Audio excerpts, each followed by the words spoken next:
Order. The honourable member for Timmins, James Bay. Thank you, Mr. Speaker. Given the seriousness of the issue, I'd suggest the member for Peterborough get a more qualified advocate than the conspiracy theorist from the PM. Because it's been over a week since the election investigation in Peterborough story broke, and they still can't seem to get their story straight. The parliamentary secretary to the Prime Minister has told Canadians he will be coming forward with all the documents soon. But the member for Nepean keeps saying that all the documents were handed over 4 years ago.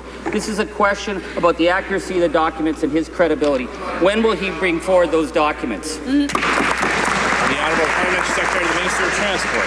Well, Mr. Speaker, we've already answered all of those questions, but the NDP leader, the NDP has not answered the question that I just twice posed, and perhaps the member who just stood can turn over to his seatmate there and ask him if he continues to support the Quebec Solidaire, a party to which he gave donations. And while he's at it, he might ask his leader, how much illegal union donations did the NDP accept, and how much is it being forced to pay back?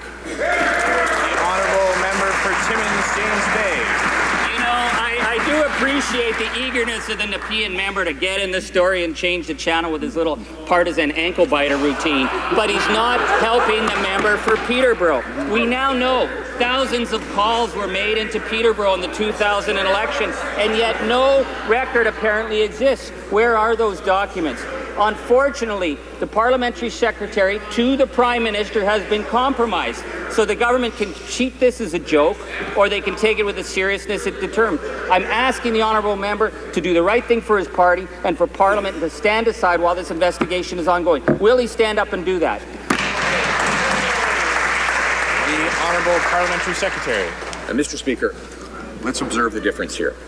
This member gave all of the documents that Elections Canada requested almost 4 years ago.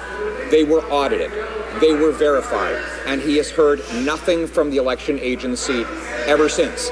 On that side, they accepted donations from unions in clear contravention of the law. They were investigated, it was confirmed. They were found guilty. Now they need to stand and explain to Canadians how many illegal union donations they accepted and how much did they pay back.